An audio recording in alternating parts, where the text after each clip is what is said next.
शाम का समय था। आंगन में हल्की धूप अब पीली होकर दीवारों पर बिखर रही थी। उसी वक्त कार घर के बड़े दरवाजे पर आकर रुकी। ड्राइवर ने दरवाजा खोला और संध्या को घसीटते हुए भीतर लाया गया। लाल शादी का जोड़ा अब धूल और आंसुओं में भीग चुका था। उसके पैरों में पायल की छनक नहीं, बल्कि घसीटे जाने की खराश सुनाई दे रही थी। घर की बड़ी मालकिन सावित्री देवी ऊपर की मंजिल की खिड़की से सब देख रही थी। उनके चेहरे पर कोई भाव नहीं था, न दया न गुस्सा, बस एक ठंडी नजर। इसे सीधे कमरे में बंद कर दो, उन्होंने कठोर आवाज में कहा। संध्या ने हाथ जोड़ लिए। मां जी, मैंने क्या गुनाह किया है, मुझे क्यों कैद कर रही हैं? पर जवाब सिर्फ चुप्पी थी। नौकर रामू ने उसे ऊपर के कमरे में धकेल दिया और दरवाजा बाहर से बंद कर दिया। कमरे की खिड़की से बाहर झांकते हुए संध्या को लगा जैसे वो किसी जेल में डाल दी गई है। पर फर्क सिर्फ इतना था कि इस जेल की सलाखें सोने और चांदी की चमक में छिपी हुई थी। इस बड़े से घर का हर कोना सजीव था, पर यहाँ के रिश्ते बेजान। सावित्री देवी, घर की मुखिया, कठोर स्वभाव, परिवार के हर फैसले पर उनकी पकड़।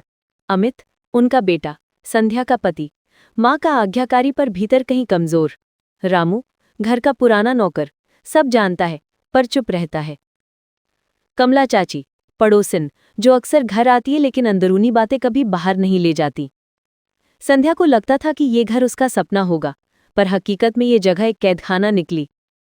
उस रात सावित्री देवी संध्या के कमरे में आई, हाथ में चाबियों का गुच्छा और चेहरे पर वही रौब। बहू, तुम्हें अब ये घर स्वीकार करना होगा। जो मैं कहूंगी वही करना होगा। अगर तुमने मेरी आज्ञा नहीं मानी तो तुम्हारे मायके की इज्जत एक पल में मिट्टी में मिल जाएगी। संध्या हतप्रभ रह गई। पर मां जी, मैंने तो अभी अभी आई हूं, मैंने ऐसी कौन सी गलती की है?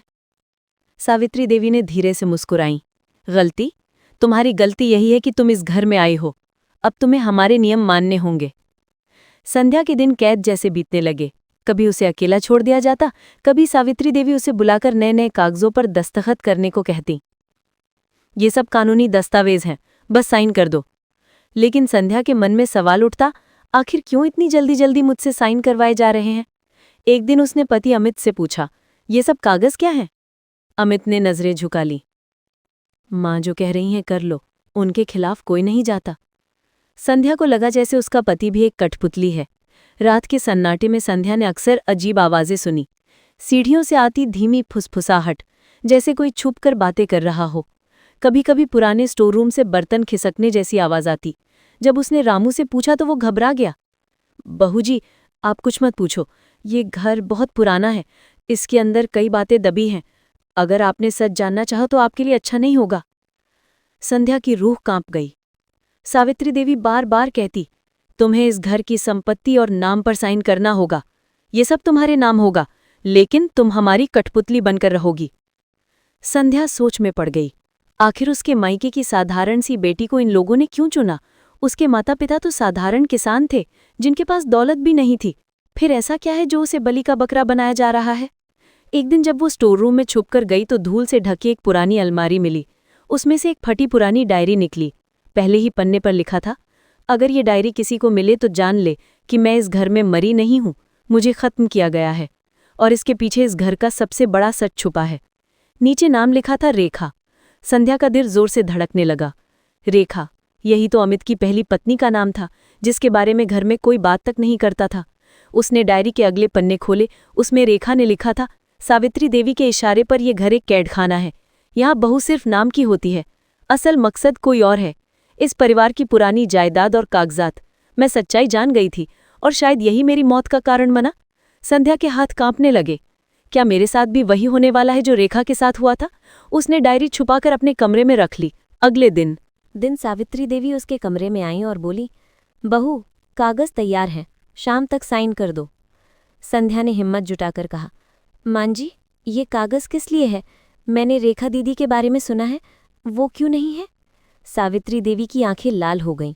नाम मत लेना उसका, अगर दोबारा लिया तो अच्छा नहीं होगा। याद रखो, तुम्हारा भविष्य तुम्हारे हाथ में है, जो मैं कहूँ वही करो। संध्या की आंखों से नींद गायब हो गई। हर पल उसे लगता कि कोई उसे देख रहा है। डायरी का हर पन्ना उसके डर को बढ़ाता जा रहा था। अब सवाल उसके सामने खड़े थे। पहला, क्या सावित्री देवी ने सचमुच पहली बहू रेखा को खत्म करवाया था? दूसरा, क्या संध्या को उसी रास्ते पर धकेला जा रहा है? तीसरा, या फिर ये डायरी ही किसी ने जाल के रूप में रखी थी ताकि उसे डराकर अपना मकसद पूरा कर सके।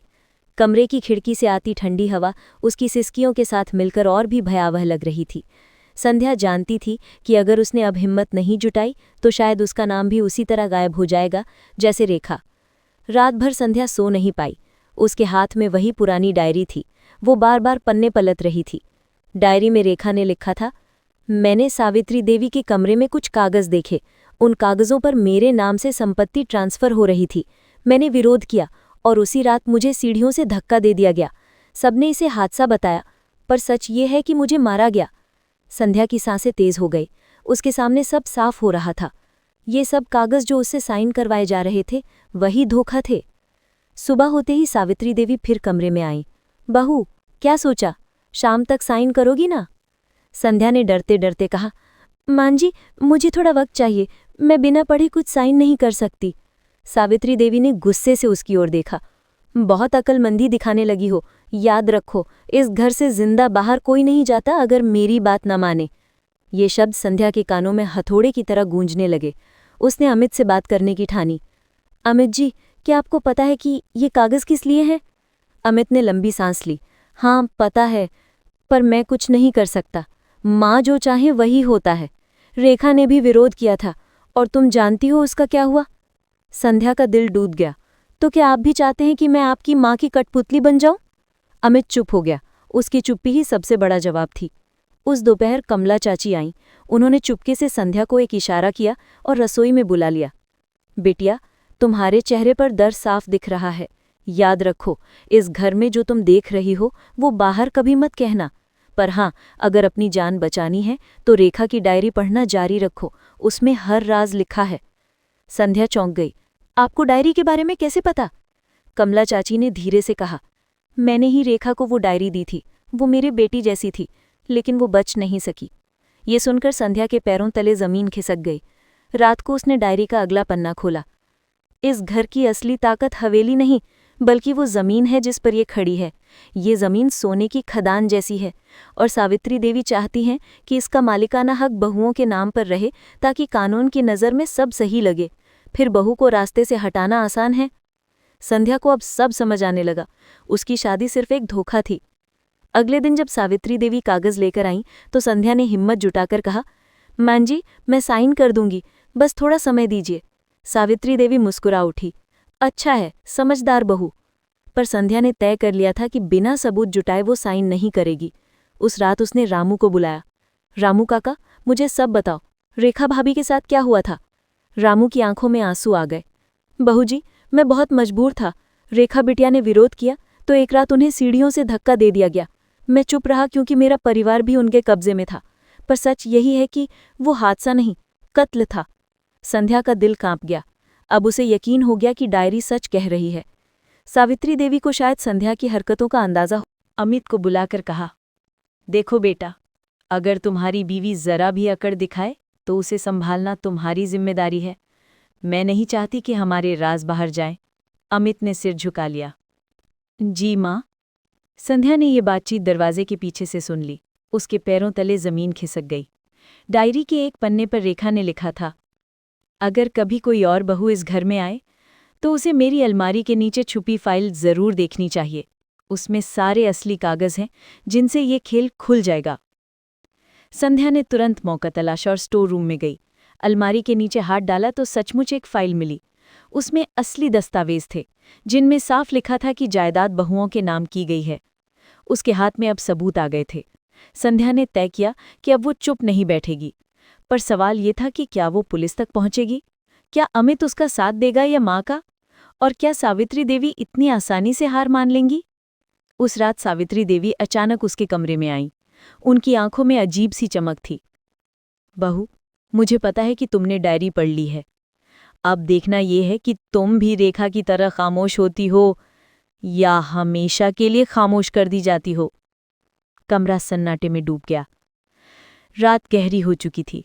हवेली के हर कोने में अजीब सा सन्नाटा पसरा हुआ था। बाहर तेज हवाएं चल रही थीं और खिड़कियों से आती आवाजें माहौल को और भयावह बना रही थीं। संध्या अपने कमरे में बैठी थी। उसके सामने वो फाइल खुली हुई थी जिसमें हवेली और जमीन से जुड़ी असलियत दर्ज थी। उसने सबूतों को कसकर सीने से लगाया और सोचा, अब मुझे सच बाहर लाना ही होगा, चाहे इसके लिए अपनी जान क्यों न देनी पड़े। लेकिन तभी कमरे का दरवाज़ा धीरे धीरे खुला। सावित्री देवी अंदर दाखिल हुईं।